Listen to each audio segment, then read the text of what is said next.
have seen more corporate frauds than almost anyone alive. Over 60 years of activist investing. I have looked under the hood of hundreds of companies. I have dug through financial statements that were designed to deceive. I have confronted executives who were lying to shareholders. I have watched billions of dollars evaporate when the truth finally came out. And I am going to tell you something that could save you from financial devastation. Every single corporate fraud I have ever seen followed the exact same pattern. The same warning signs appeared before Enron collapsed, before WorldCom imploded, before Theranos was exposed, before FTX blew up. The pattern is always the same. And once you learn to recognize it, you will never be fooled again. Now, you might be wondering why I am qualified to teach you about fraud. It is a fair question. My career has been built on finding undervalued companies and pushing for change. But here is what most people do not understand about activist investing. To be a successful activist, you have to be an expert at detecting deception. You have to look at financial statements with a skeptical eye. You have to question every assumption management makes. You have to dig deeper than the surface numbers that most investors accept at face value. When I take a position in a company, I am essentially betting that I understand the business better than the market does. Sometimes that means the market is undervaluing a great business. But sometimes it means the market is overvaluing a company that has something to hide. Learning to tell the difference has been essential to my survival and success over 6 decades. I have also been on the other side of fraud, not as a perpetrator, but as someone who was deceived. Early in my career, I invested in companies that turned out to be misrepresenting their results. Those experiences were painful, but they taught me invaluable lessons. They taught me to look for the warning signs.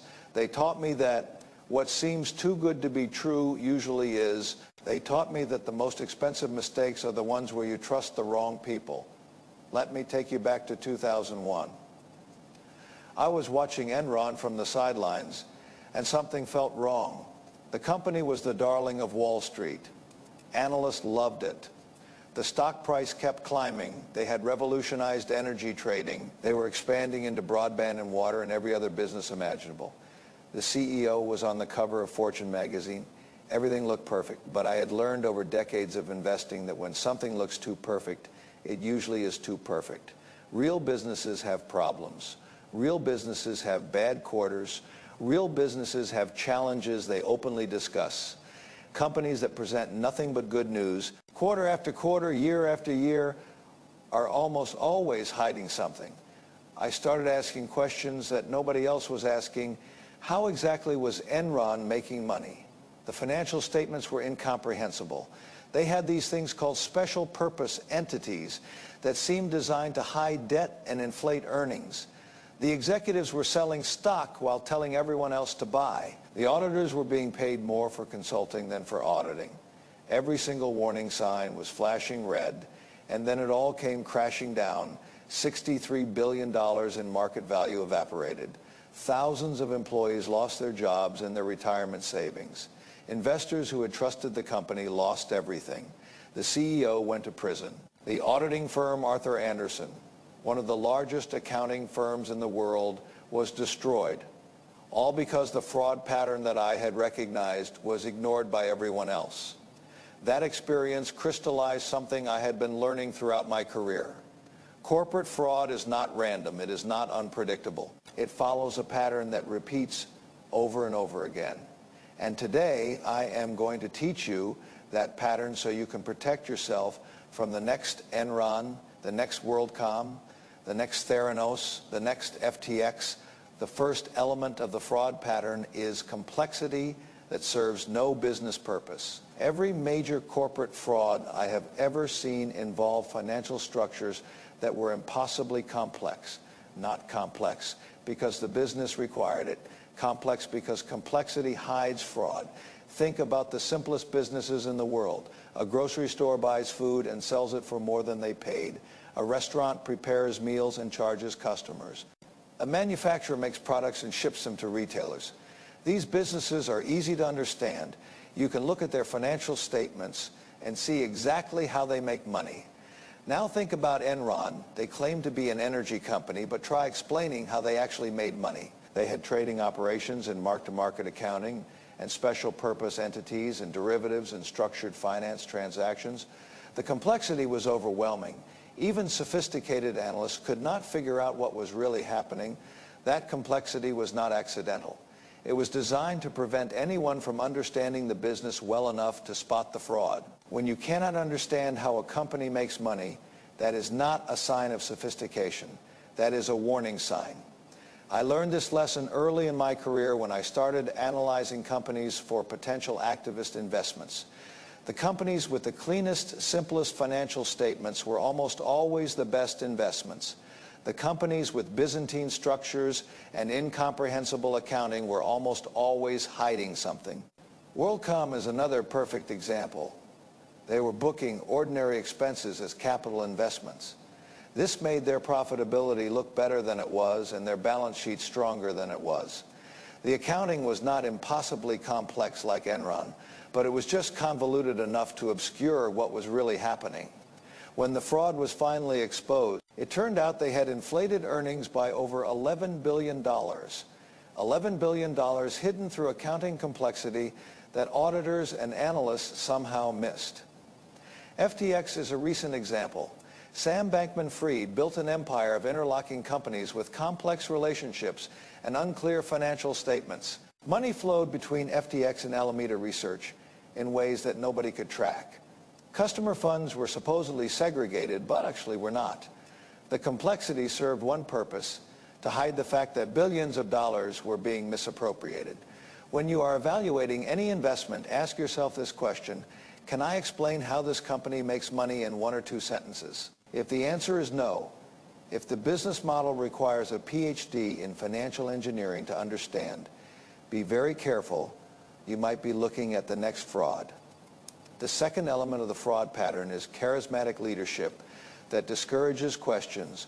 Every major corporate fraud has a leader who builds a cult of personality, someone who is celebrated as a visionary genius, someone who is so revered that questioning them feels almost heretical. Ken Lay and Jeff Skilling at Enron were treated like prophets of a new economy. Elizabeth Holmes at Theranos was compared to Steve Jobs. Sam Bankman-Fried was celebrated as the savior of cryptocurrency and effective altruism. Adam Neumann at WeWork was portrayed as a revolutionary who would change how the world works. These leaders all shared certain characteristics. They were supremely confident, even arrogant. They dismissed critics as people who simply did not understand their genius. They surrounded themselves with true believers who would never challenge them. They cultivated relationships with powerful people who would vouch for their credibility. And most importantly, they created an environment where asking tough questions was seen as disloyal. Employees who raised concerns were marginalized or fired. Board members who pushed back were replaced. Analysts who expressed skepticism were cut off from access. The message was clear: believe in the vision or get out of the way. This dynamic is especially dangerous because it creates a positive feedback loop. The more successful a company appears to be, the more the leader is celebrated. The more the leader is celebrated, the harder it becomes to question them. The harder it becomes to question them, the easier it is to hide fraud, and the fraud allows the company to continue appearing successful, which leads to more celebration of the leader. It is a cycle that feeds on itself until something external finally breaks it. I have confronted many of these leaders over my career. When I take an activist position in a company, I am essentially saying that I believe management is not acting in shareholders' best interest. The reaction I get tells me a lot about whether something more sinister is going on. Good executives, even when they disagree with me, engage with my arguments. They explain their reasoning. They provide data to support their positions. They treat legitimate questions as opportunities to clarify their strategy. They welcome scrutiny because they have nothing to hide. Bad executives react with hostility. They attack my motives. They try to discredit me personally. They refuse to engage with the substance of my concerns. They act like any criticism is an existential threat that must be destroyed. They hire expensive lawyers and public relations firms to fight back instead of simply providing transparency. The executives who later turned out to be fraudsters were always in the second category. They could not tolerate scrutiny because scrutiny would expose the truth. Their hostility to questions was not confidence. It was fear. When you see a CEO who is treated like a god, who cannot be questioned, who attacks anyone who expresses doubt, be very careful. That is exactly the environment where fraud thrives. The third element of the fraud pattern is metrics that do not tie to cash flow. This is perhaps the most important warning sign, and it is the one that most investors miss. Fraudulent companies almost always report impressive growth in various metrics. Revenue is growing, users are growing, gross merchandise value is growing. Some proprietary metric that management invented is growing. Everything looks wonderful on the surface, but cash flow tells a different story. Cash is the one thing you cannot fake over the long term. You either have money in the bank or you do not. You either generate cash from operations or you do not. You either have to keep raising money from investors or you do not. Enron reported impressive earnings growth for years, but free cash flow was negative. They kept having to raise money in the capital markets to fund operations. If you had focused on cash flow instead of reported earnings, you would have seen the problem years before the collapse. Theranos claimed to have revolutionary technology that could run hundreds of tests from a single drop of blood, but they never generated meaningful revenue. They burned through hundreds of millions of dollars in investor capital. The cash flow statement told the truth even when everything else was a lie. WeWork reported massive revenue growth, but they were losing billions of dollars per year. Every new office they opened lost money. The more they grew, the more cash they burned. The metrics they touted, like community-adjusted EBITDA, were designed to obscure the fundamental problem that the business did not work. I always tell people to follow the cash. Revenue can be manipulated. Earnings can be manipulated. But cash flow is much harder to fake. If a company is reporting great results, but cash keeps flowing out instead of in, something is wrong.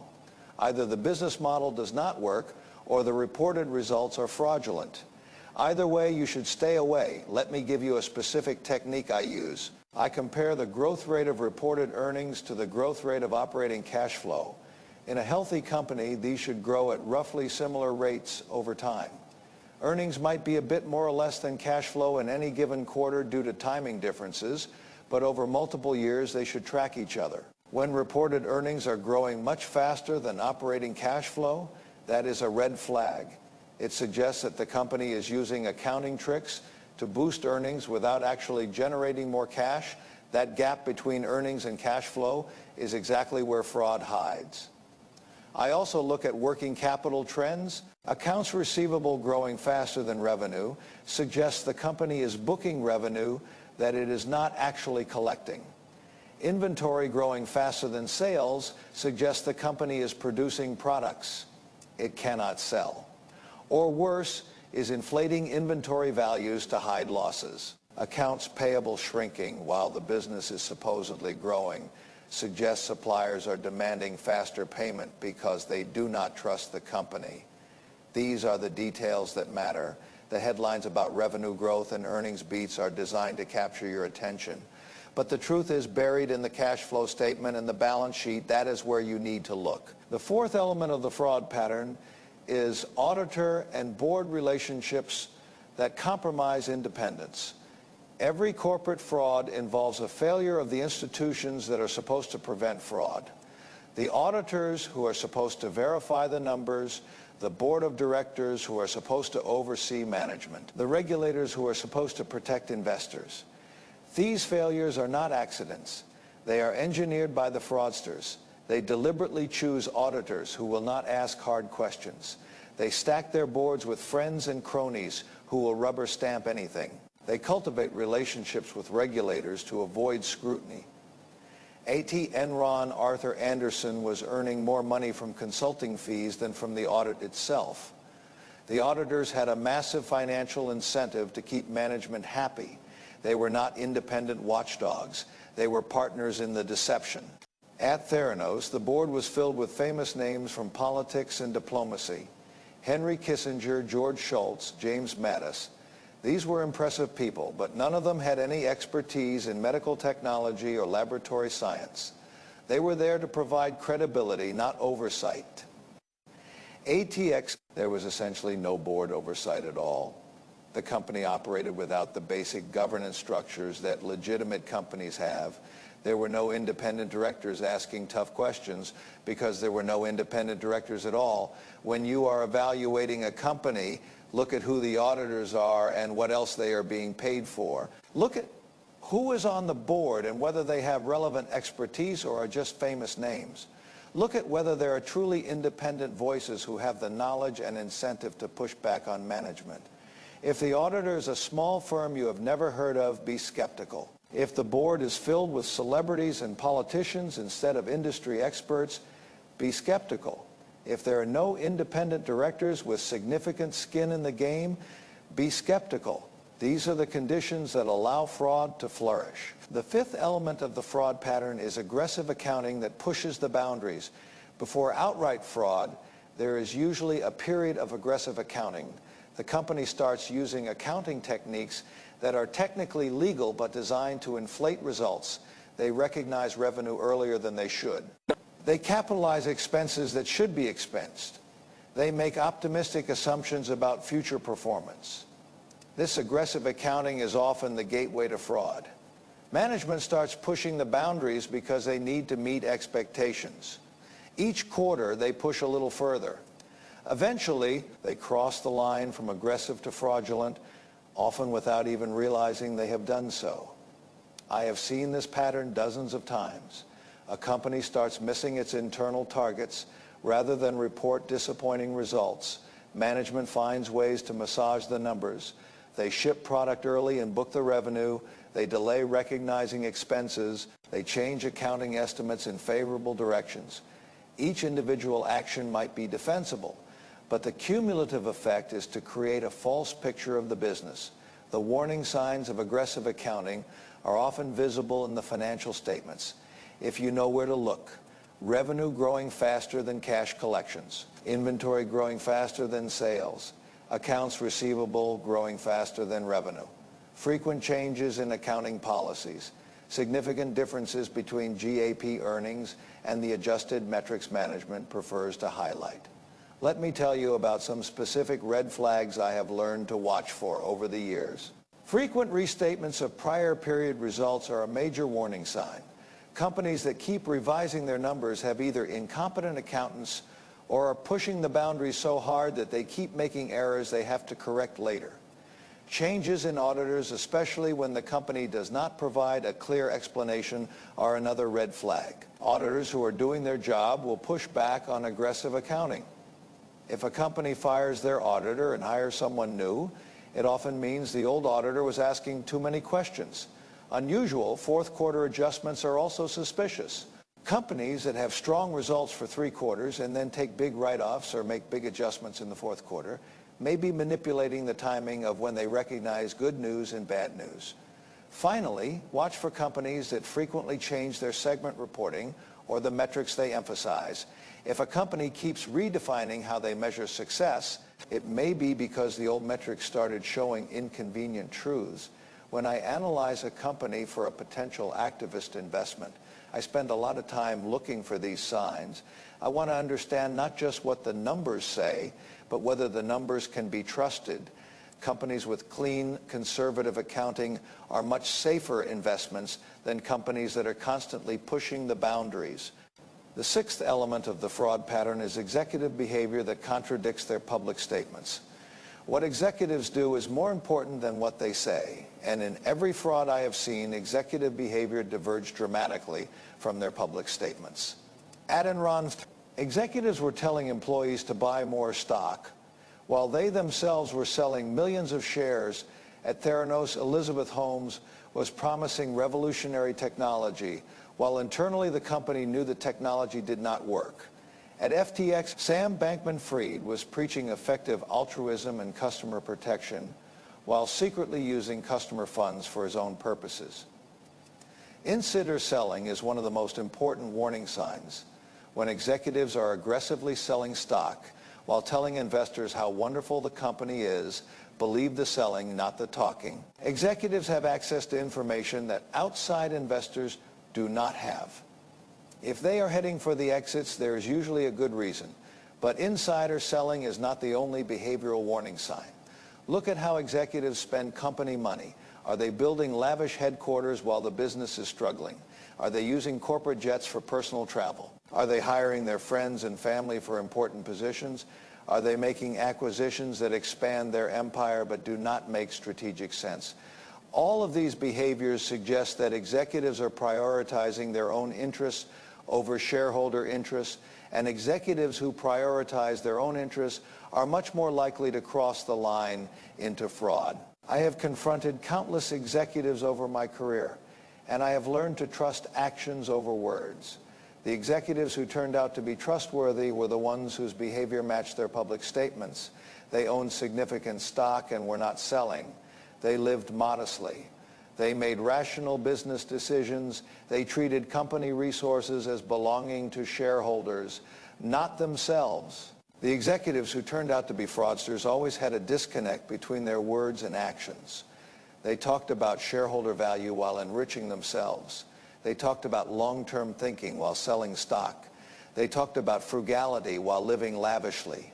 That disconnect is a warning sign you should never ignore. I also pay attention to who executives surround themselves with. Fraudsters tend to hire people who are loyal rather than competent.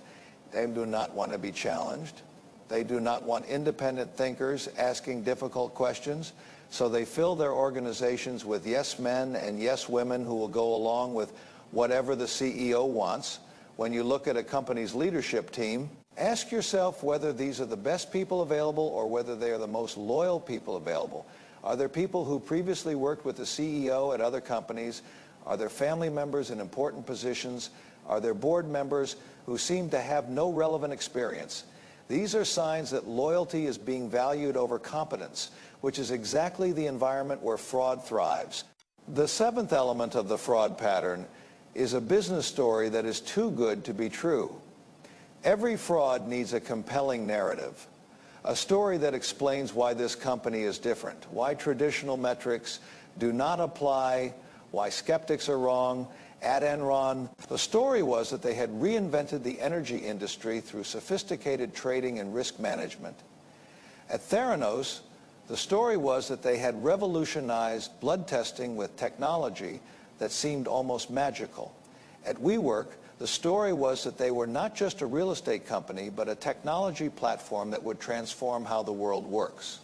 At FTX, the story was that they were the responsible adults in the cryptocurrency industry who would bring legitimacy to a chaotic market. These stories all had something in common.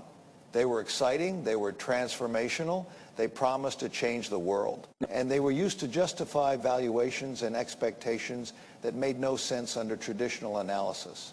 When someone tells you that a company is so revolutionary that normal rules do not apply, your skepticism should increase, not decrease. The laws of economics have not been repealed. Companies still need to generate cash, profits still matter. Competitive advantages still erode over time. No story, no matter how compelling, changes these fundamental realities. I have been pitched hundreds of companies over my career. The ones with boring stories and solid fundamentals turned out to be the best investments. The ones with exciting stories and questionable fundamentals usually disappointed or worse. Excitement is not a substitute for analysis. And any story that requires you to suspend disbelief is probably hiding something you need to know. And now let me tell you how these 7 elements combine to create the full fraud pattern. Because understanding each element individually is not enough. We need to see how they work together. It always starts with ambitious leadership. Someone who wants to build something big, who has convinced themselves that they are special, that normal rules do not apply to them. This leader creates a compelling story that attracts investors, employees, and media attention. To sustain the story, the leader builds complex structures that make it hard for outsiders to understand what is really happening. They surround themselves with loyalists who will not ask tough questions. They choose auditors and board members who will not challenge them. They use aggressive accounting to make the numbers look better than they are. As time goes on, the gap between the story and reality grows. The leader has to push further and further to maintain the illusion. The accounting becomes more aggressive. The structures become more complex. The attacks on critics become more vicious. The insider selling accelerates. Eventually, something breaks. Maybe a journalist asks the right question. Maybe an analyst notices something in the financial statements. Maybe a whistleblower comes forward. Maybe the company just runs out of cash. However it happens, the fraud is exposed and everything collapses. The speed of the collapse is always stunning. Companies that seemed invincible disappear almost overnight. Billions of dollars in market value evaporate in days. Investors who thought they were wealthy discover they have nothing. The executives who were celebrated as geniuses are revealed as criminals. I have watched this pattern play out more times than I can count, and I am watching warning signs in the market right now that concern me deeply. I am not going to name specific companies because I do not want to be accused of market manipulation. But I will tell you that the fraud pattern I have described is visible in multiple high-profile companies today. The complexity, the charismatic leadership, the metrics that do not tie to cash flow, the compromised oversight, the aggressive accounting, the insider selling, the stories that are too good to be true. Some of these companies will turn out to be legitimate businesses that just have some warning signs. But some of them will turn out to be frauds that will destroy billions of dollars in shareholder value. The pattern is there for anyone willing to see it. So what should you do to protect yourself? Let me give you a practical framework for evaluating any investment. First, demand simplicity. If you cannot understand how a company makes money, do not invest. It does not matter how smart the CEO sounds or how impressive the growth numbers are. If the business model requires a decoder ring to understand, stay away. Second, be skeptical of celebrity CEOs. The best executives I have known were focused on building great businesses, not building their personal brands when a CEO spends more time on magazine covers than in the office. Something is wrong. Third, follow the cash, ignore the fancy metrics management wants you to focus on. Look at free cash flow. Look at whether the company is generating cash or burning it. Look at whether they have to keep raising money or are financially self-sufficient. Cash does not lie. Fourth, verify independence. Who are the auditors and what else are they being paid for? Who is on the board and do they have relevant expertise? Are there truly independent voices who can push back on management? Fifth, watch for aggressive accounting. Read the footnotes. Look for revenue growing faster than cash collections. Look for frequent changes in accounting policies. Look for big gaps between GAAP earnings and adjusted earnings. Sixth, watch executive behavior. Are insiders buying or selling? How do executives treat company resources? Is there a disconnect between what they say and what they do? Seventh, be skeptical of stories that are too good to be true. Revolutionary claims require revolutionary evidence. If someone is telling you that normal rules do not apply, your skepticism should increase, not decrease. If a company fails multiple items on this checklist, be very careful. The more warning signs you see, the more likely you are looking at a future fraud. It is better to miss a few legitimate opportunities than to lose everything in a collapse.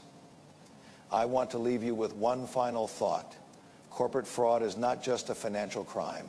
It is a human tragedy. When Enron collapsed, thousands of employees lost their jobs and their retirement savings. Many of them had their entire financial lives invested in the company. They trusted the executives who were lying to them.